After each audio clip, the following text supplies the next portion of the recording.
नमस्कार जय जगन्नाथ मो चैनल ओडिशा कुक रे आपण मानक बहुत बहुत स्वागत। आज चलतु बनैबा छतु पकोड़ा। तो ये देखो छतु को भलसे बाछी देइछि तापरे धोईकी ताको भलसे चिपुड़ी की गोटे अलगा गोटे कंसारे बाहर करने भी देखंतु पानी देकी भलसे धोई नउची आ भल से चिपुड़ी नबा ता पानी गुड़ाक ताको पानी को चिपुड़ी की भलसे ताको आ गोटे कंसा को बाहर कर नउची। देखंतु ए टाइप रो छतु पकोड़ा आपण बनातु देखबे बहुत टेस्टी लागिवो समस्त को बहुत पसंद आसीबो। तो आपण केमती छतु पकोड़ा बनाती मु जानिनी तो मो प्रोसेस रे आपण थरे निश्चय बनातु देखिबे समस्त को बहुत पसंद आसीबो। बर्तमान छतु सब को मु चिपुड़ी के रखी देथि एथिरे पके नेली आवश्यक मुताबिक लूण हळदी गुंड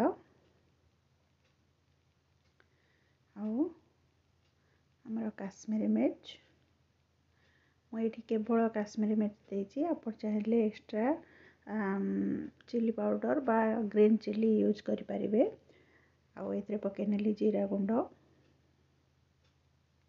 आउ चाट मसला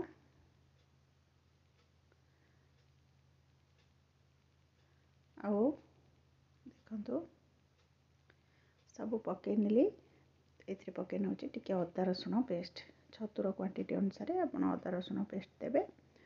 आउ बर्तमान एथिरे अदा रसुण पेस्ट पकेकी भल से गोले नउची आउ मैरिनेट करी रखी दउची। किछि समय मैरिनेट कर रखी देला परे गोले नेबी तापरे एथिरे आमर पके नेबी कॉर्नफ्लोर आउ बेसन आपको भल से मिसई नउची। देखंतु एबे इथरे हम पके नउची कॉर्नफ्लोर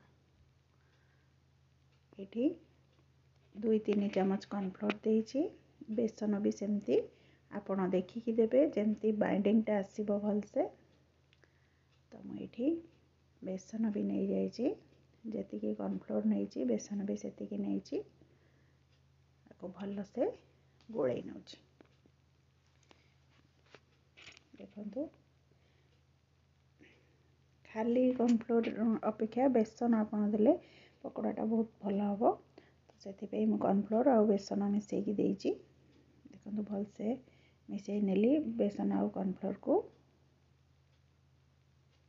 वर्तमान गैस रे कड़ाई बसई नहीं से तेल पकई गरम कर नहीं वर्तमान पकोड़ा को ये टाइप रो छतु को पकईकी छाणी नउची।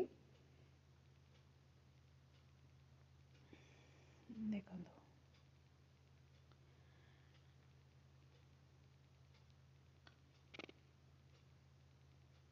छतु पकोड़ा आपण संध्या बेला टाइम रे आपण पकोड़ा करके छतुर खाई परिबे बहुत बहुत भल लागिबो पिला मन को भी बहुत पसंद आसीबो।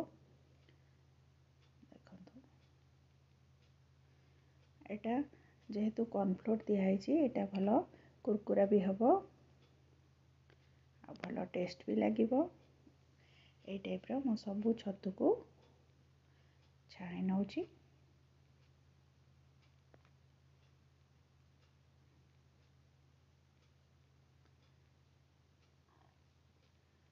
वर्तमान देखंतु हमरो छतु पकोड़ा केते बढ़िया देखाउची।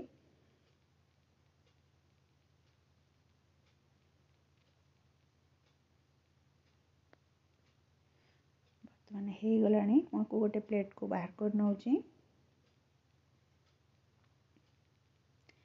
देखंतु वर्तमान हमर प्रस्तुत हो गला छतु पकोड़ा। मो वीडियोटी जदि आपण मानकु भल लागि थाए लाइक शेयर निश्चिंत करिवे। मो चैनल रे जदि आपण नुआ अछंती ताले सब्सक्राइब करबा को आदौ भी भूलिबेनी। वर्तमान ताको गोटे प्लेट रे छतु पकोड़ा सहित टमाटो सॉस आउ पियाज देई सर्व करूची।